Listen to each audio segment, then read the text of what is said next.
This is a question, I don't know who it's from. It says, I actually believe in choices, but for free market to work, there must be a level playing field. How does Bessie or the Department of Education ensure that performance criteria are equitable across all schools and ensure learning is either accounted for or disallowed? That word was Creaming. I'm sorry, there was something in front of it. Oh, how do we make sure like a charter school is not creaming? Is that the question? And there was more to it. I apologize. Ensure creaming. Yeah. Okay. By law, it's supposed to be blind admissions and open enrollment at a charter school in Louisiana. And I think that is the practice in 95%. We have found schools that have coached a student away, and we've made them change their practices. So I want to be totally forthright. The law states it's supposed to be open enrollment, and that includes special ed and gifted and every other particular type that you could do. So that's how we try to keep it current. Now here's how we keep up with it at DOE and at Bessie. You know, we know statistically the general range of what a student body should look like given the makeup of Louisiana in terms of special ed, in terms of gifted, etc. We get a report. We get a report given to us at Bessie that then takes every charter school and shows us what the percentages are of that school.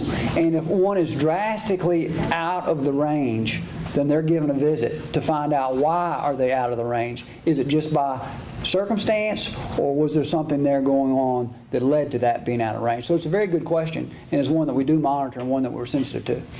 How about the vouchers? The vouchers are open enrollment once the school decides they participate. Okay, not every private school is forced to participate in the voucher program.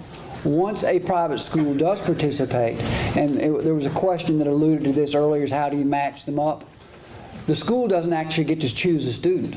Okay, so a school comes and says, we'll participate in the voucher program.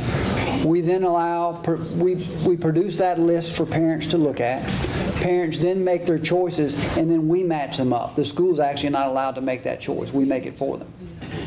So are you measuring performance in that school the same way you measure? Yes, depends on the number of students. The question was, is there a measure of performance in the voucher program? If their school, and I hate to tell you, I can't remember the number off the top of my head, depending on the number of students that are at a school and the percentage of the school that's made up of scholarship programs, 10 per grade. will determine what scores get reported back to us and to the public. Thank you. Diane, did you want to add to that? All right, ladies and gentlemen, please turn in your questions for our students up here so they can do their homework. And again, a reminder, we have her books. We have the credit card capability now for the purchase of books. They're $20. And the opportunity to meet with our lovely person from New York. You know, I don't want to say lady and gentleman. Let's be very politically correct here. But next month, we will take on the issue of health care. I hope to see many of you back here because that's another issue that affects us all. Thank you for coming, and please consider joining Leaders with Vision. Goodbye.